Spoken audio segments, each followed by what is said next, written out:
கிறிஸ்துவுக்குள் எனக்கு அன்பான நித்திய வெளிச்சம் தொலைக்காட்சி நேயர்களாகிய உங்கள் யாவரையும் ஆண்டவரும் இரட்சகருமாகிய இயேசு கிறிஸ்துவின் ஈடு இணையற்ற நாமத்தில் உங்களை அன்போடு வாழ்த்துகிறேன்.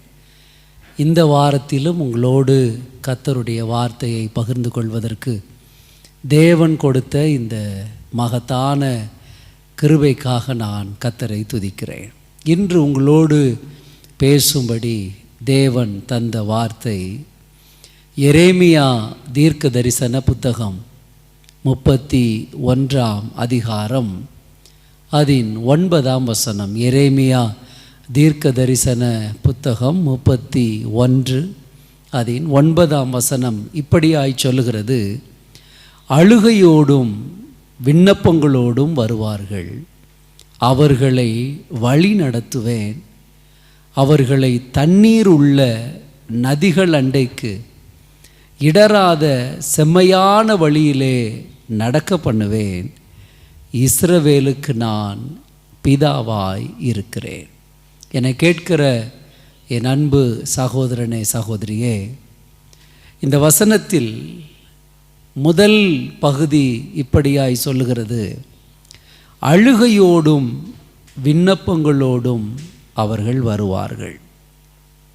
மறுபடியும் சொல்லுகிறேன், அழுகையோடும் விண்ணப்பங்களோடும் வருவார்கள். They will come with weeping, pouring out prayers for their future. என கருமையானவர்களே, வருகிறவர்கள் எப்படி வருவார்களாம்? அழுகையோடும் கண்ணீரோடும் வருவார்கள். என கருமையானவர்களே, ஒரு காரியத்தை, ஒரு சம்பவத்தை, வேதத்தில் எழுதப்பட்டிருக்கிற ஒரு காரியத்தை நான் சொல்லும்போது நீங்கள் இந்த வசனத்தின் அர்த்தங்களை புரிந்து கொள்ளுவீர்கள். லூக்கா எழுதின சுவிசேஷம் 15ஆம் அதிகாரம் அதன் 11ஆம் வசனத்திலிருந்து 32ஆம் வசனம் வரைக்கும் நாம் வாசிக்கும்போது அங்கே நாம் பார்க்கிறோம், ஒரு தகப்பனுக்கு 2 குமாரர்கள் இருந்தார்கள். அதில் இளையவன் தனக்கு சேர வேண்டிய ஆஸ்திகளை எல்லாம் அவன் தன் தகப்பனிடத்திலிருந்து வாங்கி கொண்டு தன் சுய இஷ்டத்தின்படி வாழும்படி அவன் கடந்து போனான். தனக்கு இருக்கிற எல்லாவற்றையும் அவன் செலவழித்தான். நண்பர்கள் இருந்தார்கள், தீய பழக்க வழக்கங்கள், இவைகள் எல்லாவற்றின் மூலமாக அவன் செலவிட்டு தனக்கு இஷ்டமான வழியிலே அவன் ஜீவனம் பண்ணினான். எல்லாம் செலவழித்து தீர்ந்த போதோ அவனோடு கூட இருந்த நண்பர்களெல்லாம் அவனை விட்டு போய்விட்டார்கள். எனக்கு அருமையான சகோதரா சகோதரி, ஒருவேளை வாலிப தம்பி தங்கைகள் இந்த செய்தியை கேட்டுக்கொண்டு இருப்பீர்களானால், பரிசுத்த ஆவியானவர் இன்று இந்த இரவு உங்களோடு கூட அவர் பேசுகிறார். நீங்களும் நண்பர்களோடு இணைந்து இந்த உலகத்தின் வழக்கத்தின்படி, உலகத்தில் இருக்கிற ஜனங்களுடைய விருப்பங்களை நிறைவேற்றுகிறவர்களாக உங்கள் தகப்பனை விட்டு, 2 தகப்பன்மார், 1 பெற்ற தகப்பன், 2 ஆவிக்குரிய தகப்பன், இது அல்லாமல் இன்னும் நமக்கு ஒரு தகப்பன் உண்டு, பரம தகப்பன் ஆண்டவராகிய இயேசு. இவர்களை விட்டு உங்கள் வாழ்க்கை தூரமாக போய் ஒரு காலத்தில் போதகர் சொல்வதை உங்களால் கேட்க முடியாமல், பெற்ற தாய் தகப்பன் சொல்வதை கேட்க முடியாமல், மனதும் மாமிசமும் விரும்புகிற காரியங்களை செய்து நண்பர்கள் விருப்பங்களை நிறைவேற்றி எல்லாவற்றையும் இழந்த நிலைமையில் இளைய குமாரனை போல உங்கள் வாழ்க்கையும் இப்பொழுது இருக்கும் என்று சொன்னால், இன்று மாலை கர்த்தர் உங்களோடு தான் பேசி கொண்டிருக்கிறார். அவன் தனக்கு இருந்த எல்லாவற்றையும் செலவிட்டான். செலவழித்து தீர்ந்த போவது அவனுக்கு சாப்பிடுவதற்கு சாப்பாடு இல்லை, உலகத்தில் பிழைக்க முடியாது. அந்த நேரத்தில் ஒரு குடியானவனிடத்தில் போய் ஒட்டி கொண்டான். அவனோ இவனை பன்றி மேய்க்கும்படி அவனை அனுப்பினான். பிள்ளையாய், செல்ல பிள்ளையாய் அதுவும் தகப்பனுக்கு இளைய மகன் என்று சொன்னால் அந்த வீட்டில் அவன் மேல் அதிக சிநேகம் பாராட்டுவார்கள் இளையவன் மீது. அப்படி செல்லமாய் வாழ்ந்தவன் இன்றைக்கு பன்றி மேய்க்க அவன் புறப்பட்டு போயிருக்கிறான். என்னை கேட்கிற தேவ பிள்ளையே, பன்றிக்கு வைக்கிற தவிட்டினால் தன் வயிற்று பசியை ஆற்ற அவன் மனதாயிருந்த போது அவனுடைய வாழ்க்கையின் கோலத்தை பாருங்கள். தகப்பன் வீட்டில் இருக்கும்போது எப்படிப்பட்ட வஸ்திரங்கள், எப்படிப்பட்ட சாப்பாடு, எப்படிப்பட்ட மேன்மை நிறைந்த வாழ்க்கை, அவைகள் எல்லாவற்றையும் இழந்து பன்றியோடு பன்றியாய் இருக்கிற ஒரு நிலைமை அவன் வாழ்க்கையில் கடந்து வந்தது. என்னை கேட்கிற தேவ பிள்ளையே, அந்த சூழ்நிலையில்தான் அவன் இருதயம் நினைக்கிறது, என் எதிர்காலம் நன்றாயிருக்கும் என்று, என் நண்பர்களுடைய பேச்சை கேட்டு என் எதிர்காலம் மகிமையாயிருக்கும் என்று, என் எதிர்காலம் உயர்வாயிருக்கும் என்று, இந்த உலகத்தில் மனிதர்கள் விரும்புவதை காட்டிலும் அதிகமாய் எப்படியாகிலும் வாழ்ந்து விடலாம் என்று நண்பர்களின் வார்த்தையை கேட்டு கடந்து போனவன் எதிர்காலத்தை இழந்து போய் நிற்கிறான். எதிர்காலத்தை இழந்து போனான். அடிமட்டம், நினைத்து பார்க்க முடியாத நிலைமைக்கு வந்து விட்டது. எனக்கு அன்பான சகோதரனே, சகோதரியே, தகப்பனை விட்டு ஒரு பிள்ளை பிரிந்தால் அந்த பிள்ளையின் நிலைமை இப்படிதான் இருக்கும்.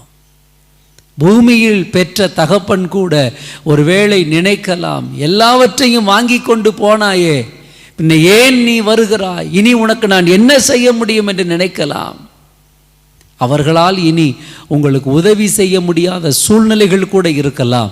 ஆனால் இந்த செய்தியை கேட்டுக்கொண்டிருக்கிற உங்களோடு கர்த்தருடைய ஆவியானவர் பேசுகிறார். அந்த இளைய குமாரனை போலவே உன் தகப்பன் சொல்லை கேளாமல், உன் ஆவிக்குரிய போதகரின் சொல்லை கேளாமல், ஆண்டவருடைய வசனங்கள் உங்களோடு பேசின போது அந்த வார்த்தைகளையும் கேளாமல் சுயத்தை, மாம்ச விருப்பங்களை நிறைவேற்றும்படி கடந்து போய் எல்லாவற்றையும் இழந்த நிலைமையில் இப்பொழுது இந்த செய்தியை நீங்கள் கேட்டுக்கொண்டிருப்பீர்களானால் ஆண்டவர் உங்களோடு கூட பேசுகிறார்.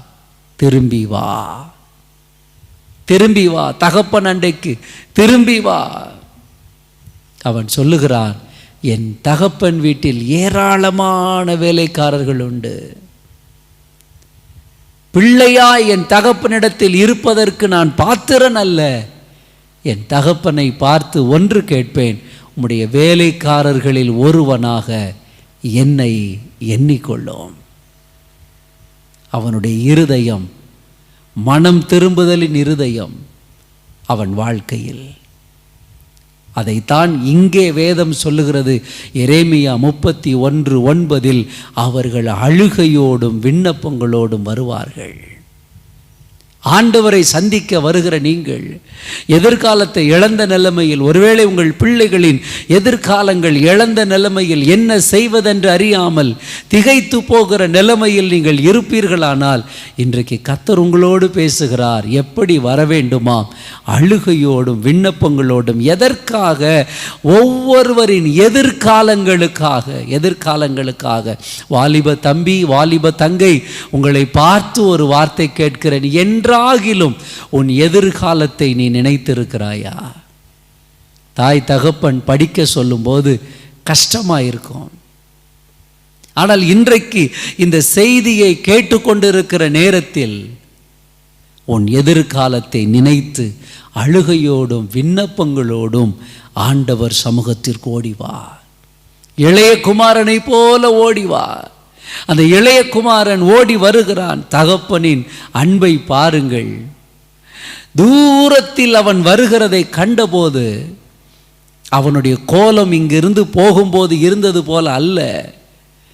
அழுக்கான வஸ்திரம், தலையெல்லாம் அவலட்சணமான கோலம். பன்றி மேய்த்தவனின் மேலிருந்து வருகிற ஒரு துர்நாற்றம்.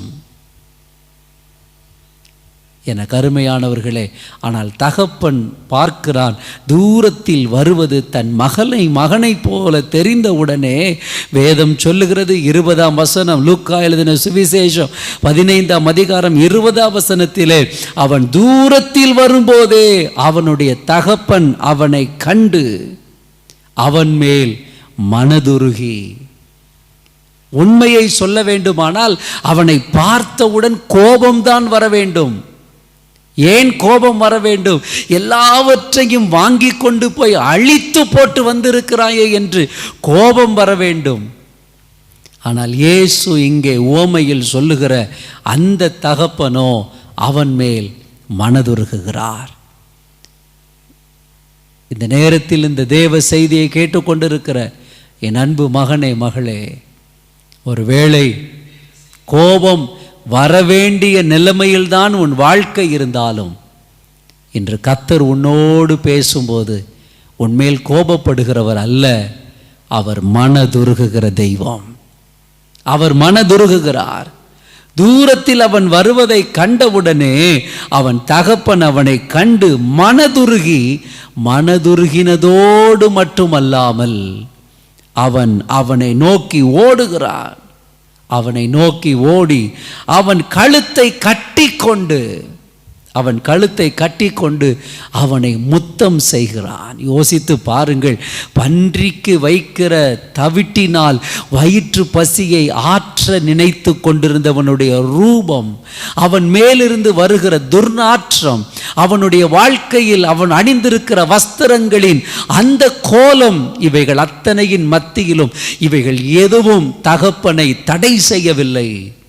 அவன் ஓடிப்போய் கட்டி அணைத்து கழுத்தை கட்டி கொண்டு அவனை முத்தமிட்டு, எனக்கு அருமையான சகோதரா சகோதரி, இதுதான் தகப்பனின் அன்பு.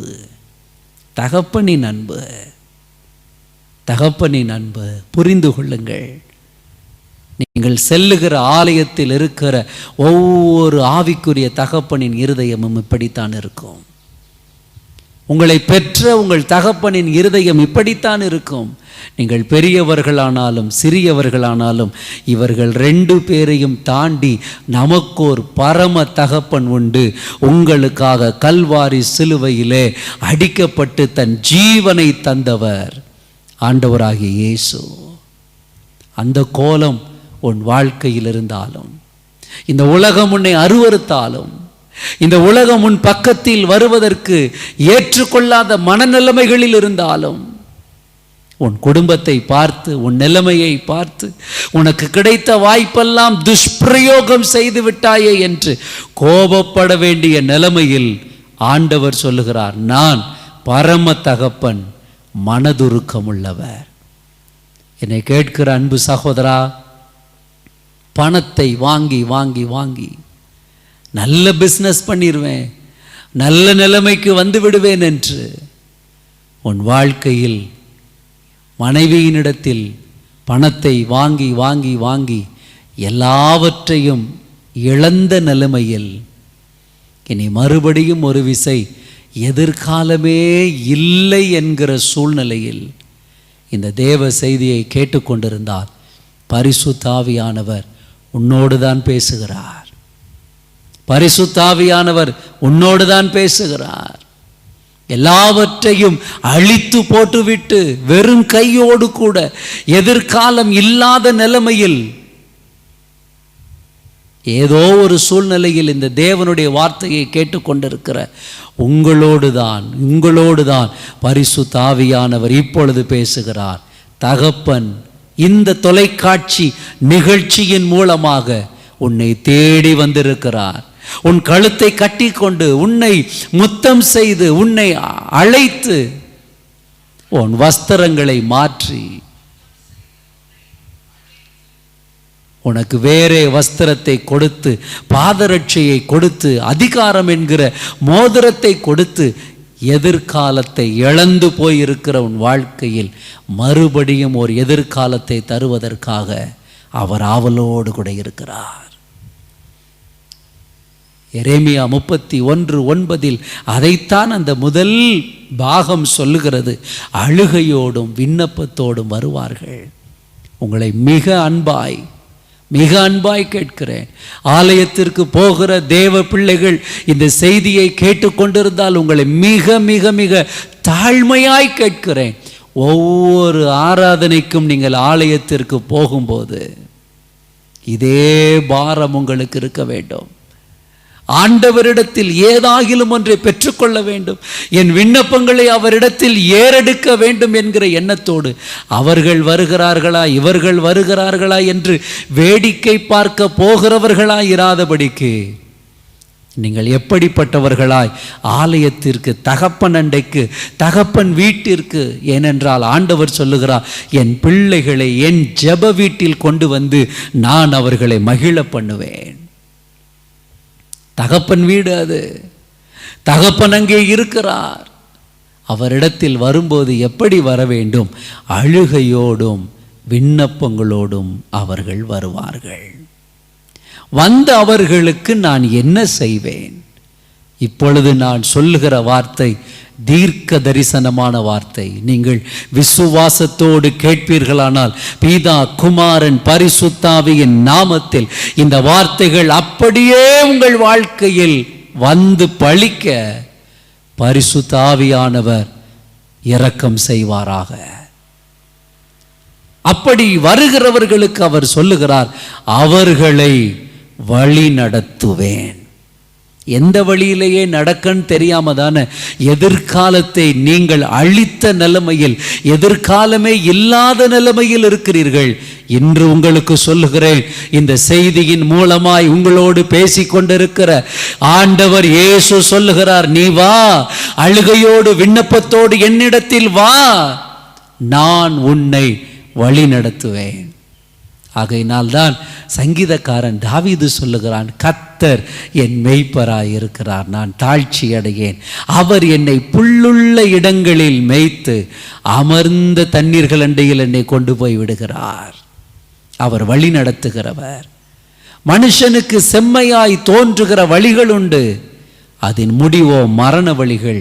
நீதியின் பாதையில் ஜீவன் உண்டு, அந்த பாதையில் மரணம் இல்லை. வழியே இல்லை, உலகமே இருண்டது போல் இருக்கிறது. பல கதவுகளை தட்டுகிறேன், திறப்பார் இல்லை. பல முயற்சிகள் செய்கிறேன், ஒன்றும் வாய்க்கவில்லை. எல்லா இடத்திற்கும் போவதை நிறுத்திவிட்டு நீ அழுகையோடும் விண்ணப்பத்தோடும் ஆண்டவர் இயேசுவின் அண்டைக்கு வா. இயேசு சொல்லுகிறார், நான் அவர்களை வழி நடத்துவேன். என்னை கேட்கிற தேவ பிள்ளையே, உன் சூழ்நிலையின் மத்தியில் இயேசுவால் மாத்திரமே உன்னை வழி நடத்த முடியும். உன் நெருக்கமான வாழ்க்கையில் இயேசுவினால் மாத்திரமே வழி நடத்த முடியும். ஒவ்வொருவரின் இருதயத்தையும் பலவீனங்களையும் புரிந்து கொண்டு தோளில் சுமந்து நடத்துகிற ஒரு நல்ல தகப்பன், நீங்கள் கேட்டுக்கொண்டிருக்கிற வார்த்தையை உங்களோடு பேசுகிற ஆண்டவராகிய இயேசு. அவர் சொல்லுகிறார், முதலாவது காரியம், வழி நடத்துவேன், அவர்களை வழி நடத்துவேன். விசுவாசிப்பீர்களானால் உங்கள் இருதயத்திலிருந்து கைகளை உயர்த்தி சத்தமாக சொல்லுங்க, ஆண்டவர் என்னை வழி நடத்துவார், ஆண்டவர் என்னை வழி நடத்துவார். உங்களை நடத்துகிறதில் அத்தனை அன்புள்ள தெய்வம். இதை புரிந்த தாவீது சொல்லுகிறான், என் கால் சறுக்குகிறது என்று சொன்ன உடனே நான் நடக்கிற வழியை அவர் அகலமாக்கினார். எவ்வளோ அன்புள்ள தகப்பன் பாருங்க. பூமியில் உள்ள தகப்பன் நம்மளை தான் ஒரு அடி அடிப்பாங்க, பார்த்து நடக்கக்கூடாது. ஆனால் ஆண்டவர் சொல்றாரு, என் பிள்ளை ஐயோ என் கால் சறுக்குகிறது என்று சொன்ன உடனே நான் என் பிள்ளை நடக்கிற வழியவே அகலமாக்கி விடுவேன். ஏனென்று சொன்னால் அவன் கால்கள் சறுக்காமல் அவன் நடக்க வேண்டும். இதுவரைக்கும் நீயா நடந்து நடந்து நடந்து எல்லாவற்றையும் அழித்து எல்லாவற்றையும் இழந்த நிலைமையில் இந்த செய்தியை கேட்பீர்கள் என்றால் அவரிடத்தில் அழுகையோடும் விண்ணப்பத்தோடும் வா, அவர் உன்னை வழி நடத்துவார், வழி நடத்துவார். ஒரு வழி திறக்கும், வழி நடத்துவார். 2, எப்படி எங்கே வழி நடத்துவாராம்? அவர்களை தண்ணீருள்ள இந்த பூமியில் தண்ணீரற்ற அநேக இடங்கள் இருக்கிறது. அரசாங்கத்தில் சொல்லும்போது சொல்லுவார்கள், பனிஷ்மெண்ட் கொடுக்கிறதா இருந்தால் தண்ணீர் இல்லாத இடத்திற்கு அவங்கள டிரான்ஸ்ஃபர் பண்ணுவாங்களாம். ஆனால் ஆண்டவர் சொல்கிறாரு, நீ ஒருவேளை தண்ணி இல்லாத இடத்துல இருக்கலாம், உன் வாழ்க்கையை நீயே கொண்டு போய் தண்ணீர் இல்லாத இடத்திலே வைத்து கொண்டு நீ வாழ்ந்து கொண்டு இருக்கலாம். ஆனால் உன் பரம தகப்பனாகிய நான் உன்னை எங்கே நடத்துவேன் என்றால் தண்ணீருள்ள விசுவாசிக்கிற தேவ பிள்ளைகளுக்கு சொல்லுவேன், அவர் நடத்தும் போது இதற்கு முன்னே கண்ட வறட்சியை உங்கள் கண்கள் காணாது, உங்கள் இருதயம் உணராது. வழி நடத்துவார். தண்ணீருள்ள என்பதோடு நிறுத்தாமல் அடுத்த வார்த்தை சொல்லுகிறது, நதிகள் அண்டைக்கு. இதுவரைக்கும் நீங்கள் கண்டவைகள் கொஞ்சம் ஆசீர்வாதங்கள் இருக்கிற இடங்களாக இருக்கலாம், கொஞ்சம் நன்மைகளை நீங்கள் பார்த்திருக்கலாம், கொஞ்சம் மேன்மைகளை பார்த்திருக்கலாம், விரல் விட்டு எண்ணக்கூடிய கொஞ்சம் சிறிதளவு பணத்தை நீங்கள் பார்த்திருக்கலாம். ஆனால் ஆண்டவர் சொல்லுகிறார், நான் நடத்துவேன். எங்கே நடத்துவேன்? தண்ணீர் உள்ள 3 நதிகள் அண்டைக்கு நடத்துவேன். நதிகள் அண்டை என்று சொன்னால் நீங்கள் அளந்து பருக தேவையில்லை, அளந்து அனுபவிக்க தேவையில்லை. நீங்கள் மூழ்கி நீங்கள் அனுபவிக்கும் அளவிற்கு ஆண்டவர் சொல்லுகிறார், நதிகள் அண்டைக்கு. யோசித்து பாருங்கள், எதிர்காலத்தை இழந்து போனவனுக்கு, எதிர்காலத்தை அழித்து போட்டவனுக்கு, எதிர்காலமே இல்லை என்று இருந்தவனுக்கு ஆண்டவர் சொல்லுகிறார், உன்னை நான் நதிகள் அண்டைக்கு நடத்துவேன். நதிகள் அண்டைக்கு. மறுபடியும் சொல்லுவேன், வழி நடத்துவார். தண்ணீருள்ள நதிகள் அண்டைக்கு. 4வது காரியம், எப்படி நடத்துவாராம்? இடராத செம்மையான வழியிலே. ஆண்டவர் நடத்துகிற வழி நடத்துதலில் தவறான காரியத்திற்கு அங்கு இடம் இருக்காது. ஆண்டவருடைய வழி நடத்துதலில் லஞ்சம் இருக்காது. ஆண்டவருடைய வழி நடத்துதலில் குறுக்கு வழியில் சம்பாதிக்கிற அனுபவங்கள் இருக்காது. ஆண்டவருடைய வழி நடத்துதல் சத்தியத்தின் பாதையில் இருக்கும். மறுபடியும் முன்னே சொன்ன அதே வசனத்தை சொல்லுகிறேன், நீதியின் பாதையில் ஜீவன் உண்டு, அந்த பாதையில் மரணம் இல்லை. அச்சமின்றி பயமின்றி அவர் நடத்துகிற வழியில் நீங்கள் நடக்க முடியும். அவர் சொல்லுகிறார், இடராத செம்மையான வழியிலே. கடைசியாய் 5வது காரியம், நான் அவர்களை நடக்க பண்ணுவேன். நடக்கவே முடியாத நிலைமை, வாழவே முடியாத நிலைமை. வேதம் சொல்லுகிறது, நீதிமான்கள் கண்ணீரின் பள்ளத்தாக்கை கண்டு பயந்து ஓடுகிறவர்கள் அல்ல, கண்ணீரின் பள்ளத்தாக்கை உருவ கடந்து அதை நீரூற்றாக்கி கொள்ளுகிறார்கள். சங்கீதக்காரன் சொல்லுகிறான், நான் மரண இருளின் பள்ளத்தாக்கில் நடந்தாலும் நான் நடப்பேன், நான் நடந்தாலும் பொல்லாப்புக்கு பயப்படேன், தேவரீர் என்னோடு கூட இருக்கிறீர். இன்னைக்கு சொல்லுங்க, நடக்க முடியாமல் வெட்கப்பட்டு மனிதர்களை கண்டு ஓடி ஒளிந்து கொண்டு ஆட்கள் இல்லாத நேரத்திலே சில இடங்களுக்கு போகிற நிலைமைகளில் உங்கள் வாழ்க்கை மாறிவிட்டதோ? ஆண்டவர் சொல்லுகிறார், அதே ஜனத்தின் மத்தியில் ஒன்றை நான் நடக்க பண்ணுவேன் சொல்லிவிட்டு கடைசியாய் சொல்லுகிறார், இஸ்ரவேலுக்கு நான் பிதாவாய் இருக்கிறேன். மனம் திரும்பின யாக்கோபிற்கு, தன் குற்றங்களை ஒத்துக்கொண்ட யாக்கோபிற்கு அவன் பெயரை மாற்றி இனி நீ யாக்கோபு எனப்படாமல் இனி நீ இஸ்ரவேல் எனப்படுவாய். தன் பாவங்களை அறிக்கையிட்டு மனம் திரும்புகிறவர்களுக்கு, செய்ததை நியாயப்படுத்துகிறவர்களுக்கு அல்ல, மறுபடியும் சொல்லுகிறேன், கவனித்து கேளுங்கள். தாங்கள் செய்ததை நியாயப்படுத்துகிறவர்களுக்கல்ல, தங்கள் தவறை ஒத்துக்கொண்டு மனம் திரும்பி கண்ணீரோடும் அழுகையோடும் விண்ணப்பங்களோடும் ஆண்டவரிடத்தில் வருகிறவர்களுக்கு அவர் சொல்லுகிறார், நான் தகப்பனாயிருப்பேன். For I am the father of Israel. இஸ்ரவேலின் தகப்பனாயிருக்கிறேன். இன்றும் இந்த செய்தியை கேட்ட என் அன்பு சகோதரனை, சகோதரியே, அந்த பரம தகப்பன் உங்களையும் எதிர்காலத்தை துளைத்திருக்கிற உன்னையும், மகனே மகளே, எதிர்காலம் இல்லாத நிலைமையில் கலங்கிக் கொண்டிருக்கிற உங்களையும் அழுகையோடும் விண்ணப்பத்தோடும் அவரிடத்தில் நீ ஓடி வந்தால் உன்னை வழி நடத்தவும், தண்ணீருள்ள நதிகள் அண்டைக்கு இடராத செம்மையான பாதையில் உன்னை நடக்க பண்ண பரம தகப்பன் ஆயத்தமாய் இருக்கிறார். வருவாயா? ஆண்டவரை நோக்கி வருவாயா?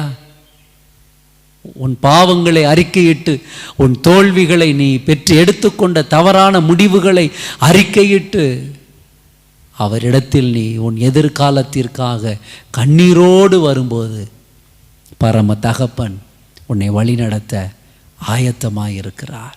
தகப்பனின் வழி நடத்துதலை உன் வாழ்க்கையில் பார்ப்பாய். ஒருவேளை, ஐயா, பூமியில் என்னை பெற்ற தகப்பன் எனக்கு உயிரோடு இல்லை, தாய் உயிரோடு இல்லை. ஆண்டவர் சொல்லுகிறார், நான் உன்னை திக்கற்றவர்களாக விடேன், நான் வருவேன், நீ வா. பரம தகப்பன் உங்களை நடத்துவா. கண்களை மூடி ஜெபிப்போமா? இருக்கிற இடத்தில் ஆண்டவரை பார்த்து உங்கள் இருதயத்தின் ஆழத்திலிருந்து கண்ணீரோடும் அழுகையோடும் எதிர்காலத்திற்காக உன் சூழ்நிலைகளை உணர்ந்து வாய்களை திறந்து வெட்கப்படாமல் அவரை நோக்கி கூப்பிடும்போது, பாவம் செய்ததை அறிக்கை செய்து விட்டுவிடும்போது, இரக்கத்திற்காய் அவரிடத்தில் கெஞ்சும் போது, மனதுருக்கமுள்ள தகப்பன் இளைய குமாரனை அவன் தகப்பன் நடத்தினதை காட்டிலும் உன்னை நடத்த அவர் போதுமானவர். உங்களுக்காக நான் ஜெபிக்கிறேன். பரிசுத்தமும் இரக்கமும் உள்ள மனதுருக்கமுள்ள எங்கள் பரமபிதாவே, இந்த இரவு நேரத்தில் உம்முடைய வார்த்தையை கேட்டுக்கொண்டிருக்கிற ஒவ்வொரு பிள்ளைகளையும் உம்முடைய கரத்தில் ஒப்பு கொடுக்கிறேன். விசேஷ விதமாக தவறாக வாழ்ந்து நண்பர்களின் வார்த்தைகளை கேட்டு மனதிற்கும் இருதயத்திற்கும் தோன்றுகிற காரியங்களை செய்து பெற்றோருடைய உழைப்பெல்லாம் வீணாய் போய் பணத்தெல்லாம் அழித்து ஒரு பக்கம் படிப்போ இல்லை இன்னொரு பக்கத்தில் பிசினஸ் செய்கிறேன் என்று சொல்லியோ எல்லாவற்றையும் இழந்த நிலைமையிலே இன்றைக்கு எதிர்காலம் இல்லாமல் முடக்கப்பட்டிருக்கிற சூழ்நிலையில் யாரெல்லாம் இந்த வார்த்தையை கேட்டு ஜெபத்தில் இணைந்திருக்கிறார்களோ, அழுகையோடும் விண்ணப்பத்தோடும் இப்பொழுது உம்முடைய சமூகத்தை நோக்கி பார்க்கிறார்களோ, நீர் மனதுருகி அவர்களை வழி நடத்தும். தண்ணீருள்ள நதிகள் அண்டைக்கு வழி நடத்தும். இடராத செம்மையான பாதைகளிலே அவர்களை நடக்க பண்ணி, நீர்தான் பரம தகப்பன் என்பதையும் பரம தகப்பனின் அன்புள்ள இருதயத்தையும் உம்முடைய நடத்துதலிலும் அவர்கள் களிகூறும்படிக்கு கர்த்தர் கிருபை பாராட்டுவீராக. இந்த வாரத்திலேயே மகிமை வெளிப்படட்டும். இந்த வாரத்திலேயே உம்முடைய நடத்துதலை, ஏன் இந்த ஜெப நேரம் முதலாகவே உம்முடைய பிள்ளைகள் அனுபவிக்கத்தக்கதாக கிருபை செய்யும். உம்முடைய அளவற்ற கரம் அவர்களோடு இருக்கட்டும். இனி எப்பொழுதும் உம்மை தேடி வரும்போது அழுகையோடும் விண்ணப்பங்களோடும் வரட்டும். விளையாட்டாக வந்த நாட்கள் போதும். போதகரை பிரியப்படுத்த வந்த நாட்கள் போதும். யார் வந்திருக்கிறார் வரவில்லை என்பதை காண வந்த நாட்கள் போதும். எப்பொழுதும் உம்மை நோக்கி வரும்போது அழுகையோடும் விண்ணப்பங்களோடும் வந்து உம்முடைய தகப்பனின் நடத்துதலை அனுபவிக்க ஒவ்வொரு பிள்ளைகளுக்கும் கிருபை பாராட்டும். கர்த்தர் அப்படி செய்கிறதற்காக நன்றி. இயேசுவின் நாமத்தில் ஜெபிக்கிறோம் எங்கள் நல்ல பிதாவே. ஆமென்.